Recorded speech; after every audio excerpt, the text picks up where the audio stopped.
हाँ जी, hello everyone. मुझे देखने वाले सभी भाई बहन को मेरा नमस्कार। आज एक बार फिर से आप सभी का वेलकम करता हूं एम्बिशन करियर इंस्टीट्यूट के इस यूट्यूब चैनल पे।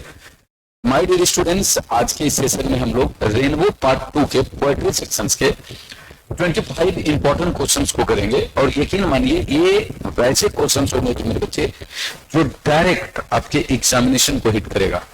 ठीक है, तो 25 क्वेश्चन ही हैं। आपको लगेगा कि ये बहुत ज्यादा नहीं है, लेकिन रियल में ये मोस्ट इंपोर्टेंट क्वेश्चंस हैं। ठीक है ना?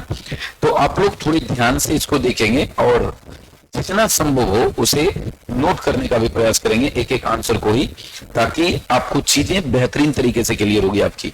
ठीक है, तो विदाउट वेस्टिंग टाइम आइए करते हैं इस सेशन का शुरुआत। मैं एक एक क्वेश्चन का सोल्यूशन लूंगा, आखिरी तक इसको जरूर देखेंगे। ठीक है, और जब आपको लगे कि नहीं चीजें ठीक ठाक है तो उसको अपने पास भी रखिए और अपने सभी दोस्तों के पास भी फैलाइए, ताकि चीजें आपकी, है ना, आपके लिए भी आसान हो और आपके जो बाकी साथी भाई बहन है पढ़ने वाले, उनके लिए भी पूरा का पूरा फायदा हो। ठीक है, तो आइए शुरू करते हैं। ये रहा आपके स्क्रीन पे, ये मैं पहले इसको तैयार कर लेता हूं थोड़ा। देखिए,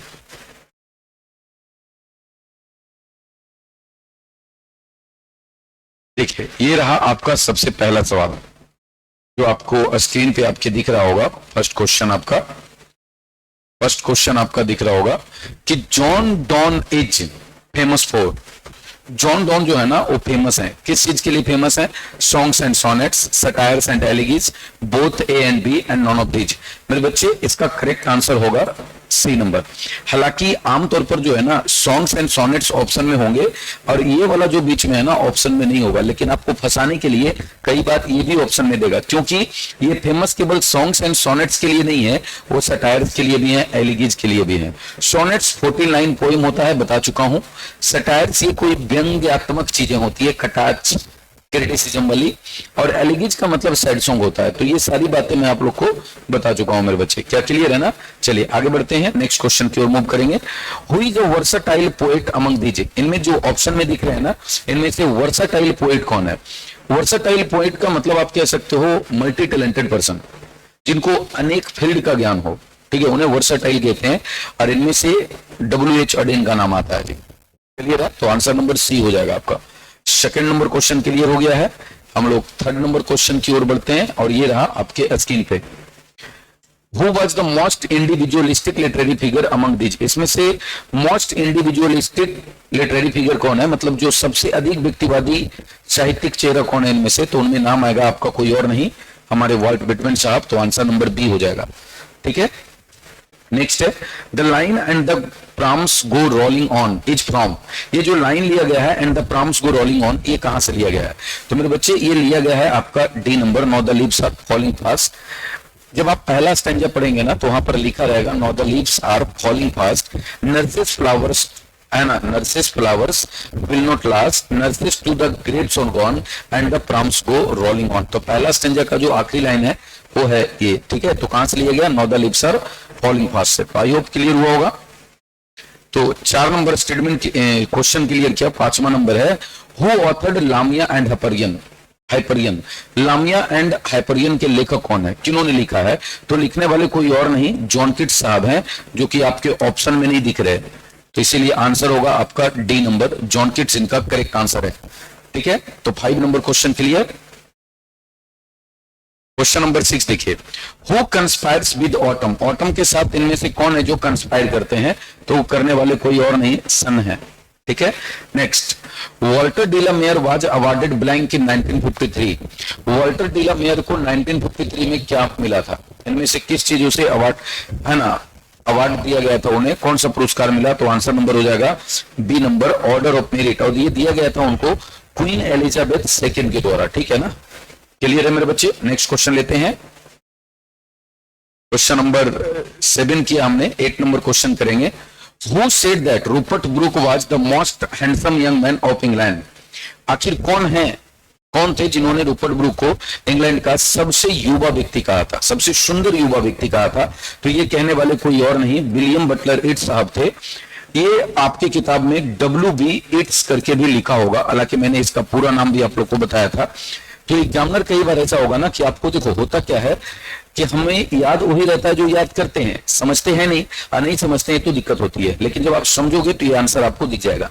ठीक है, किताब में WB येट्स लिखा हुआ और उसका फुल फॉर्म मैंने बताया था, विलियम बटलर येट्स, और ये आयरलैंड के रहने वाले हैं, आयरिश पोएट थे ये। ठीक है ना, clear. Next, the phrase a pulse is the eternal mind has been taken from, ये लिया गया है the soldier, answer number C हो जाएगा। ये सेकेंड स्टैंजा का लाइन है, याद रखेंगे। ठीक है, नेक्स्ट देखिएगा, 3 नंबर क्वेश्चन है, who wrote the waste land, waste land के लेखक कौन है? तो T.S. एलियट साहब हैं, ऑप्शन में नहीं है, तो आंसर नंबर हो जाएगा T.S. Elliott, D. आंसर तो आपका डी बोल दिया, नॉन ऑफ दीज, आंसर क्या होंगे? T.S. एलियट। क्लियर है ना। नेक्स्ट क्वेश्चन नंबर 10 हो गया, 11 देखेंगे। T.S. Eliot is really blank at Macavity, वो कुछ और नहीं, सरप्राइज थे, आश्चर्यचकित रहते थे।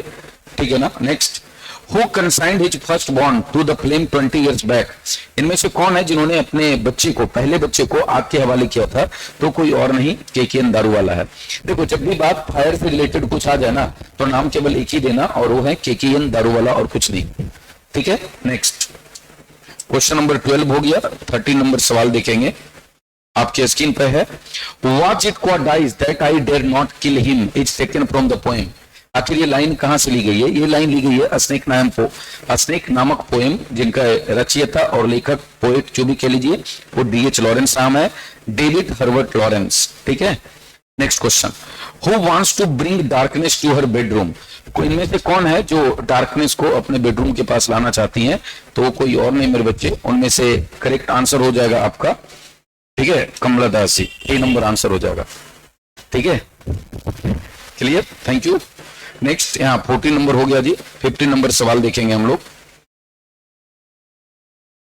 14 नंबर क्वेश्चन हो गया, 15 नंबर क्वेश्चन है, KKN Daruwalla was the recipient, recipient का मतलब होता है ना प्राप्त करने वाला। ठीक है, क्या होता है? प्राप्त करने वाला, जिनको कोई मिला, जिसको आप कहते हो ना अचीवर, उन्होंने प्राप्त किया है। ठीक है, तो वो कौन थे मेरे बच्चे? तो साहित्य अकादमी उनको पुरस्कार मिला था, इसलिए आंसर नंबर आपका हो जाएगा C नंबर। ठीक है, नेक्स्ट क्वेश्चन लेते हैं, क्वेश्चन नंबर 16 हमारा है, Macavity does blank but he is never caught, Macavity जो है ना वो करता है, क्या करता है भैया? क्राइम करता है, लेकिन सवाल है कितना क्राइम करता है? तो डजन्स ऑफ क्राइम करते हैं, दर्जनों क्राइम करता है, लेकिन वो कभी पकड़ा नहीं जाता। क्या क्लियर? नेक्स्ट क्वेश्चन लेते हैं, the line and when I crumble has been taken from, ये जो लाइन है ना एंड व्हेन आई क्रम्बल, ये कहां से ली गई है? ये ली गई है वॉल्टर डी ला मेयर के द्वारा लिखी गई एक कविता है जिसका नाम है एन एपिटाफ। ठीक है, तो 17 number question clear. Question number 18 देखते हैं, the red breast means, red breast का मतलब क्या होता है? सॉरी, हाँ, रेड ब्रिस्ट क्या लिखा हुआ है, है ना? ठीक है, हाँ, तो रेड ब्रिस्ट का मतलब क्या होता है? तो कोई और नहीं, रॉबिन नाम का एक वर्ड है जो इंग्लैंड का नेशनल वर्ड है, याद रखेंगे। ये जो क्वेश्चन है ना आपका, ओड टू ऑटम नाम की जो एक कविता है वहां से ली गई है, लास्ट स्टैंजा का आपका सेकेंड लास्ट लाइन होगा। ठीक है, वो देख लीजिएगा। नेक्स्ट क्वेश्चन है, who hopes to continue his work till death, कौन है जो मृत्यु तक काम करना चाहते हैं? देखो मृत्यु तक काम करने के लिए तो हर कोई चाहता है, लेकिन चूंकि कौन चाहता है, हमें ऑप्शन से ढूंढना है, और ऑप्शन में आपका आंसर होगा C नंबर, वाल्ट विटमैन साहब, सॉन्ग ऑफ माई सेल्फ। ठीक है, नेक्स्ट क्वेश्चन देखते हैं, 20 नंबर क्वेश्चन है आपका, which air does Kamala Das listen in her grandmother's house, मतलब किस प्रकार का एयर? सोचो, इंसान हवा को भी सुनने लगा है आजकल। यार यहाँ पे हवा का मतलब मैंने बताया था आपको, वो पुरानी बातें जो उनकी दादी के साथ हुई थी, है ना, तो वो सुनने वाले कोई और नहीं, कमला दास ही थे, और कमला दास ने फ्रोजन हवा का मतलब होता है वहां पे जमी हुई हवा। तो हवा तो जमती नहीं है ना बच्चे, लेकिन वहां पे क्या है ना कि उनकी जो पुरानी यादें, जैसे मान लीजिए कि आपका गाँव में घर है, आप बाहर रह रहे हो, 10 साल बाद 15 साल बाद जब आप वो घर जाते हैं तो बहुत सारी पुरानी यादें, दादी की, है ना, बातें, उनका लाड़ दुलार सब आपको दिखाई देता है इमेजिनेशन में। ठीक है, तो उसको कहते हैं हवा को सुनना। वहां हवा को सुन नहीं सकते, वो महसूस होती है हमें। ठीक है, तो 20 नंबर क्वेश्चन के लिए 21 नंबर देखेंगे, The trolls mentioned in the poem "Now the leaves are falling fast" are mythological creatures. ये स्कैंडिनेवियन माइथोलॉजिकल क्रिएचर्स हैं, उनको मिथोलॉजी या फिर माइथोलॉजी दोनों पढ़ते हैं, एक प्रकार की पौराणिक कथा होता है। ठीक है, और ये जो ट्रोल्स शब्द है ना, इसका मतलब है इविल स्पिरिट्स, एविल स्पिरिट्स का मतलब होता है आपका बुरी आत्माएं, जैसे देखते हो ना भूत प्रेत जिसका आप कहते हो, ठीक है ना, ग्रामीण जीवन में ये बहुत फेमस है कि उसके शरीर में भूत आ गया है जी। John Donne was a scholar of, John Donne scholar थे, वो स्कॉलर थे लॉ एंड थियोलॉजी के, मतलब उन्होंने कानून की भी पढ़ाई की थी और थियोलॉजी भी पढ़ा था, ठीक है। तो 22 क्लियर। नेक्स्ट क्वेश्चन देखते हैं, क्वेश्चन नंबर 23 है आपका, the word schools stand for in song of my self. देखो सॉन्ग ऑफ माई सेल्फ नामक जो पोएम है उसमें स्कूल्स का मीनिंग क्या है, तो उसमें स्कूल्स का मीनिंग है सिस्टम ऑफ थॉट। आमतौर पर आपके दिमाग में क्या आएगी, स्कूल्स क्या होता है जहां हम लोग पढ़ते हैं, लेकिन जरूरी नहीं भाई कि हमेशा वही आंसर हो, ठीक है, जो आप सोच रहे हो। नेक्स्ट क्वेश्चन देखते हैं, the autobiography My Story was written by, My Story नाम की एक ऑटोबायोग्राफी है, लाइफ अकाउंट है, आत्मकथा है, और लिखा गया किनके द्वारा, तो कमला दास जी के द्वारा, तो बी नंबर आंसर होगा, ठीक है। नेक्स्ट एंड ये हमारा लास्ट क्वेश्चन है, the lady mentioned in the poem an epitaph belongs to, an epitaph नामक जो पोएम है मेरे बच्चे, इसमें लेडी कौन सी कंट्री से बिलोंग करती है, तो that is none other than the west country. तो आई होप क्लियर हुआ होगा यहाँ तक, और इस तरीके से मेरे बच्चे हमने क्लियर कर लिया टोटल कितना 25 क्वेश्चंस। आपने सेशन जरूर एंजॉय किया होगा। अगर आपको लगे कि ये सारे के सारे मोस्ट इंपोर्टेंट क्वेश्चंस हैं, तो आप अपने सभी दोस्तों और कलीग्स जो भी आपके साथ आपको लगता है नहीं वो पढ़ने वाले हैं, एक बार उनके पास भी शेयर करिए, ताकि बिहार के सभी बच्चों के पास ये पहुंचे और सभी का पूरा पूरा फायदा मिले उनको, ठीक है। Thank you.